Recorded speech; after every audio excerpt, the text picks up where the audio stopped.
नमस्कार मित्रांनो, मी शुभम गुजर पुन्हा एकदा स्वागत आहे आपल्या चॅनलच्या एका नवीन व्हिडिओमध्ये। तर मित्रांनो, मी चाललो गोरखगड किल्ल्यावर ट्रॅकिंग करण्यासाठी। तर आमची 7 जणांची टीम आहे आणि आम्ही सकाळचे वाजले 5 आणि आम्ही आलो दिव्याला आणि दिव्यावरून कल्याण आणि कल्याण टू मुरबाड। तर या ट्रॅकिंगची संपूर्ण माहिती मी या व्हिडिओमध्ये देणार आहे। तर आम्ही आलो कल्याणला आणि कल्याणवरून आता बस पकडून 7:15ची साधारण बस आहे आणि तिथून जाणार मुरबाडला, मुरबाड गावामध्ये आणि तिकडून मिनी व्हॅननी जाणार आहोत। तर या गोरखगड किल्ल्याबद्दल सांगायचं झालं तर गोरखगड किल्ला हा मुंबईकरांसाठी कल्याण मार्गे मुरबाड 100 किलोमीटर आहे आणि पुणेकरांसाठी कर्जत मार्गे मुरबाड साधारण 140 किलोमीटर आहे। तर मित्रांनो, कल्याण ते मुरबाड 7:30ची बस पकडून मुरबाड बस डेपोमध्ये येऊन आम्ही थोडा वेळ चहा नाश्ता केला। त्यानंतर इथून मिनी व्हॅनने आम्ही मुरबाडला वळलो आणि मुरबाड प्रवेशद्वारावरती आता आलो आहे आणि तिथे थोडा वेळ उभे राहून थोडा वातावरणात थोडा आनंद घेऊन तिथून आम्ही निघायला सुरुवात करणार आहोत। तर मित्रांनो, गोरखगडाबद्दल सांगायचं झालं तर मुरबाडवरून मसा आणि देहरी फाट्यामार्गे दसई गावात येऊन येथे देहरीपर्यंत खाजगी जीप अथवा एसटीची सुविधा उपलब्ध आहेत। तर देहरी गावातून समोर आल्यानंतर 2 शुल्की दृष्टिक्षेपात येतात। लहान शुल्क आहे मच्छिंद्रगडाचा आणि मोठा शुल्क आहे गोरखगडाचा। तर गोरखगडाचं प्रवेशद्वार पार केल्यानंतर समोरच गोरखनाथांचं आणि विठ्ठलाचं सुद्धा मंदिर आहे। त्या ठिकाणी तुम्हाला मुक्काम करता येईल आणि मंदिरात प्रवेश केल्यानंतर मंदिराच्या उजव्या बाजूनेच गड चढायला सुरुवात होते। याची पौराणिक पार्श्वभूमी अशी की नाथ संप्रदायाचे प्रणेते श्री मच्छिंद्रनाथ यांचे शिष्य श्री गोरखनाथ यांचे हे साधनेचे ठिकाण आहे, म्हणूनच या गडाचे नाव गोरखगड असे पडले असावे। गोरखगड आणि मच्छिंद्रगड यांचा आजूबाजूचा परिसर खूपच प्रसिद्ध आहे, तो म्हणजे येथील घनदाट भीमाशंकर अभयारण्यामुळे गोरखगडाचा विस्तार तसा मर्यादित आहे। येथे कोणत्याही प्रकारच्या लढाई झाल्या नाहीत आणि याचा उल्लेखही नाही। या गडाचा उपयोग केवळ आसपासच्या प्रदेशावर नजर ठेवण्यासाठी होत असे। पूर्वी नाणेगाड मार्गे जुन्नरला जाताना या गडाचा निवासस्थान म्हणून उपयोग केला जात होता। तर मर्यादित विस्तार असूनही मुबलक पाणी आणि निवाऱ्याची योग्य जागा मात्र या गडावर उपलब्ध आहे। तर मित्रांनो, वाट तशी सोपी होती, पण पावसामुळे तिथली झाडे झुडपे खूपच वाढले असल्यामुळे साधारण हिवाळ्यामध्ये यायला मला खूपच आवडतं। कारण नोव्हेंबर आणि डिसेंबर या ठिकाणी आल्यानंतर थोडी थंडावा असतो आणि गड चढायलाही सुद्धा सोपं जातं। अर्थातच पावसाची सर तर नाही येऊ शकत, पण हिवाळ्यामध्ये अंगाला झोंबणारी अशी थंडी आणि घनदाट जंगलातून जाणारा हा प्रवास खूपच मन मोहून जातं आणि या ठिकाणी असणारे प्राणी आणि पक्षी यांचा किलबिलाट आणि इथला प्रवास खूपच मनमुक्त करून जातं आणि कधी गड सर होऊन जातं कळतच नाही आणि इथला अनुभव खूपच भारी होता आणि आम्ही सर्वजण एन्जॉय करत जात होतो।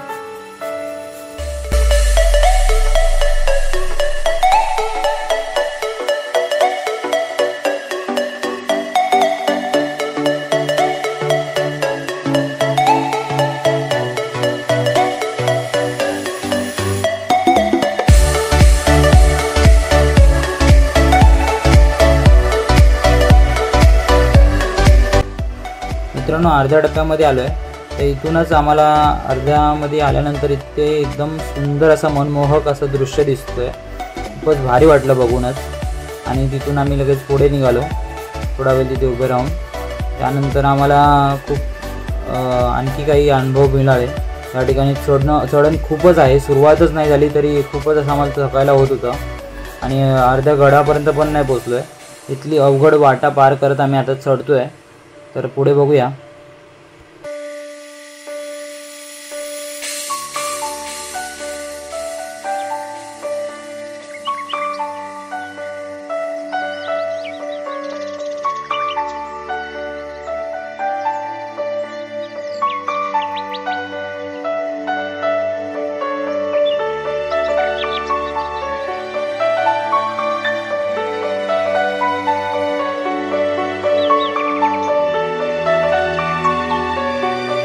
मित्रांनो, हे चढण खूपच अवघड होता आणि हे चढून खूपच थकवा जाणवत होता आणि या ठिकाणी थोडा वेळ आम्ही विश्रांती घ्यायचं ठरवलं होतं आणि आम्ही या ठिकाणी जरा रेस्ट करून थोडं पाणी पिऊन आम्ही निघून निघणार होतो।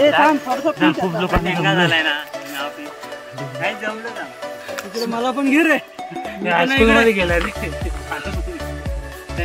सर्व खूप थकले. ड्रिंक करू त्याला कमेंट टाक आणि वरती चढू. बोलवा नाही त्याला कमेंट टाक व्हिडिओ.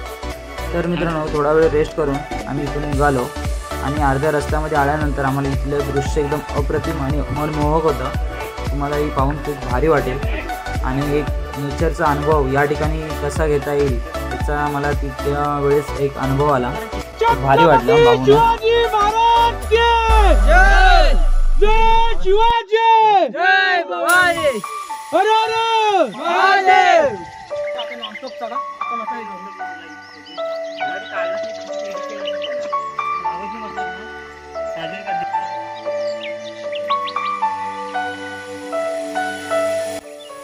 तर मित्रांनो गडाच्या पायथ्याशी आलो आहे. तर काही लोकांनी रात्री या ठिकाणी स्टे केला होतं, तेही सुद्धा आता परतीला चाललेत आणि आता आम्ही इथून थोडा वेळ विश्रांती करून गड सर करायला सुरुवात करू.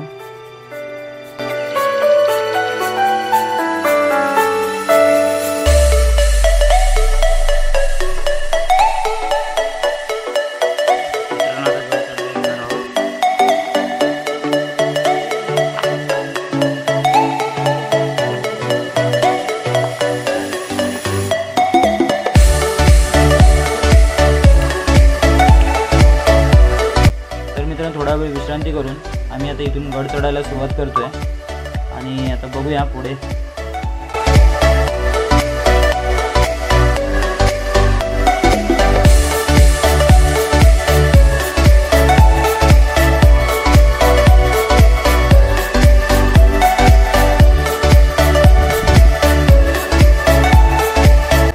मित्रांनो या ठिकाणी लेफ्ट साईडला सुद्धा पाण्याची एक टाकी आहे सुरुवातीलाच.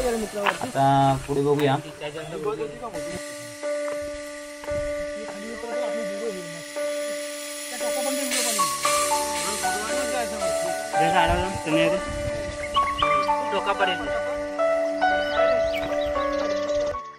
मित्रांनो गड खूपच अवघड होता आणि मित्रांच्या सपोर्टमुळे आणि त्यांच्या गायडन्समुळे मला गड चढायला खूप सोपं जात होता.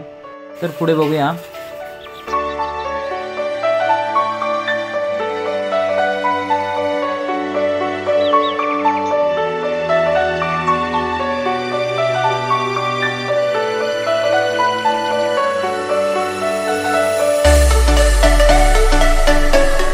तर आता आलो आहे गडाच्या मुख्य द्वारावरती. इथे आल्यानंतर खूप अतिशय असं सुंदर असं दृश्य आहे, तुम्ही पाहू शकता.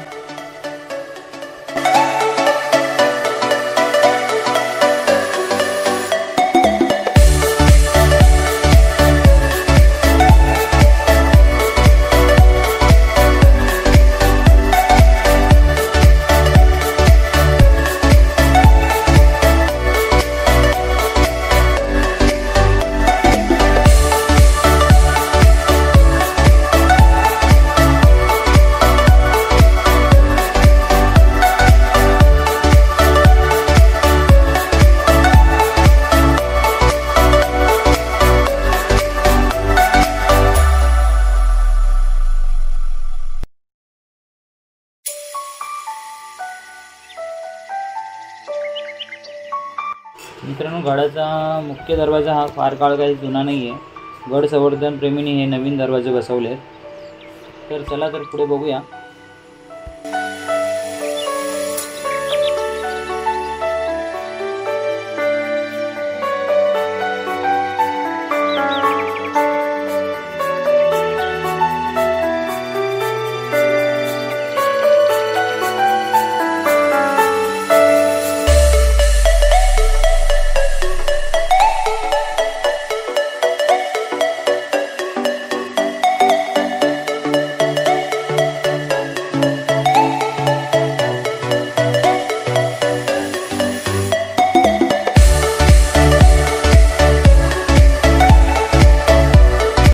तर मित्रांनो गडावरती आल्यानंतर तुमच्या लक्षात येईल या ठिकाणी जागोजागी पिण्याचे टाकी बनवलेले आहेत आणि त्यातील मोजकेच काही पिण्याचे योग्य आहेत आणि तुमच्या लक्षात येईल की महाराजांची संकल्पना आणि त्यांचा दृष्टिकोन कुठपर्यंत आहे.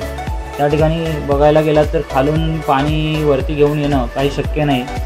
तर या ठिकाणी कसे म्हणजे दगड कोरून त्या ठिकाणी टाकी बनवली असेल. तुम्ही पाहू शकता पुढे समोरच अशी गुफा आहे आणि ती कशा प्रकारे कोरली असेल आणि त्यावेळेस काही अशी बघायला गेलं तर आधुनिक उपकरण पण नाही आहे आणि त्या ठिकाणी कसं बनवलं असेल आणि साधारण 50 ते 60 लोक या ठिकाणी निश्चितच राहू शकतात आणि तुम्ही पाहू शकता खूपच भारी वाटलं आणि इथली शांतता आणि इथे थंडावासुद्धा खूपच आहे आणि इथले मित्रांनो थोडा वेळ शांत राहून मनाला विचार आला की या ठिकाणी त्यावेळेस हे काम कसं झालं असेल आणि हे एकदम दगडाला कोरून या ठिकाणी एकदम बनवणं खूप कठीण गेलं असेल। वातावरणाला सामोरे जाऊन या ठिकाणी मावळ्यांनी कसं बनवलं असेल याचा विचारही केला की जाणवलं असेल की किती कठीण परिश्रम आहे। तर मित्रांनो या ठिकाणी बघायला गेलं तर काही लोकांनी इथे स्टे केलं होतं तर इथे चटई आणि काही वस्तूसुद्धा इथे टाकलेल्या होत्या तर ते तुम्ही असं प्लीज असं टाकू नका आणि इथली जागा खूपच भारी आहे आणि तुम्ही ती घाण करत असाल तर ते बरोबर नाही आहे। चला तर मग पुढे बघूया।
गाड्याच्या कठीण अशा टप्प्यावरती आलो आहे। या ठिकाणी खूप चढण कठीण झालं होतं आणि खूप भारी आणि एक एक्सपिरियन्स या ठिकाणी जाणवलं की करो या मरो ही स्थिती जाणवली होती पण भारी वाटलं, एक्सपिरियन्स खूप भारी होता।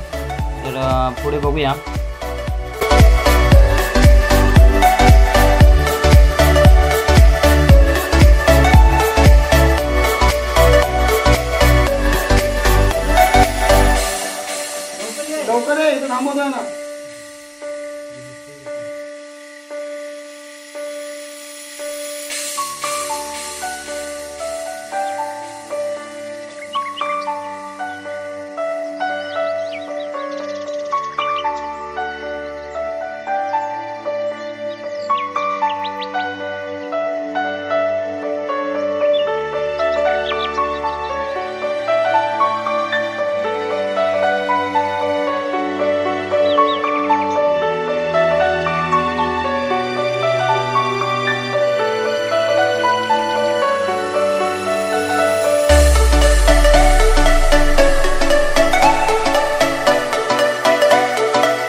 तर मित्रांनो गाड्याच्या मेन पिक पॉईंटवरती आलो आहे। या ठिकाणावरून पूर्ण चौबाजूची अशी नजरटेप केली जात होती आणि या ठिकाणी महादेवाचं मंदिर आहे आणि इथे आल्यानंतर तुम्ही पाहू शकता इथले दृश्य अप्रतिम आहे आणि दूरवरती या ठिकाणी नजर जाते। तर तुम्ही पाहू शकता की हे ठिकाण कसं निवडलं असेल आणि थोडा वेळ आम्ही इथे देवाचं दर्शन केलं आणि थोडा वेळ विश्रांती करून आणि थोडं जरा नाश्ता करून आम्ही इथून निघालो।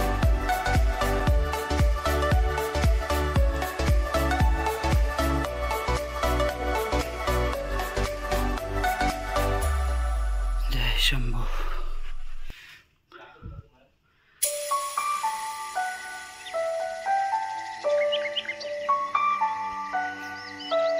या साईडला सुद्धा